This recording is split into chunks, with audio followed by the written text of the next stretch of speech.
Manastir Kutlumuš. Manastir Kutlumuš nalazi se na severoistočnom delu Svete Gore, na 10 minuta hoda od Kareje. Sa južne i zapadne strane okružen je brdima i šumom, a sa istočne i severne prekrasnom dolinom sa voćnjacima i vinogradima.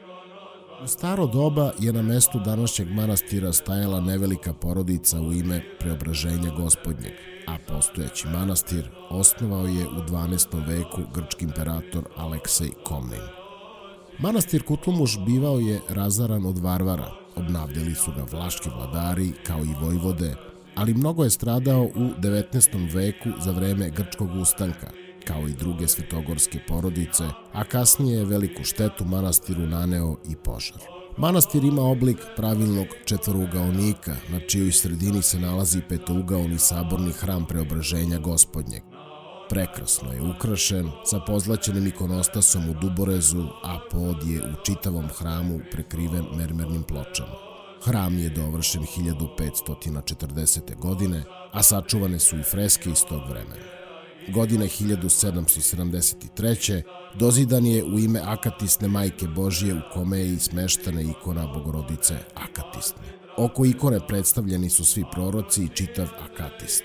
Na severnoj strani crkve s polja sahranjen je Aleksandrijski patrijarh Matej, koji je i sam bio monah ovog manastira i predstavio se u Gospodu 1775. godine. Manastirski zvonik izgrađen je 1808.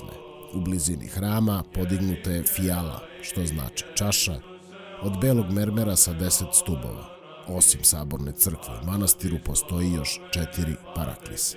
Pored čudotvorne ikone Akatisne, u manastiru se još nalaze sledeće svetinje: delić životvornoga drveta Krsta Gospodnjeg, ruka svetog mučenika Evstatija, deo levog stopala svete pravedne Ane Majke Presvete Bogorodice, svetog mučenika Kirijaka, mošti Plakide, glava svetog Alimpija Stolpnika, ruka svetog Haralampija, svetog Grigorija Bogoslova, deo glave svete Elevterije, uzorešiteljice, svete Paraskeve, kao i svetog velikomučenika Pantelejmona.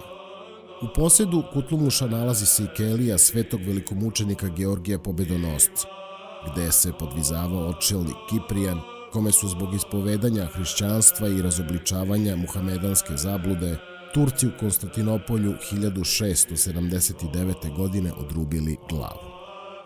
Blizina Kareje je razlog da je postao običajem da se na Veliki ponedeljak posle Vaskrsa ikona Dostojno jest iz crkve Protata odnese u Kutlumuš na blagoslov, dok istoga dana večernju službu u Protatu vrše jeromonasi iz manastira Kutlumuš. Biblioteka posjeduje preko 600 primeraka drevnih rukopisa i više od 3.500 knjiga. Ispod manastira postoji skit svetog Pantelejmona, osnovan 1785. kao i 18 kelije u okolini Kareje. Danas se manastir Kutlumuš nalazi na 6. mestu svetogorske hijerarhije i u njemu se podvizava 60 monaha, kao i 25 izvan manastira.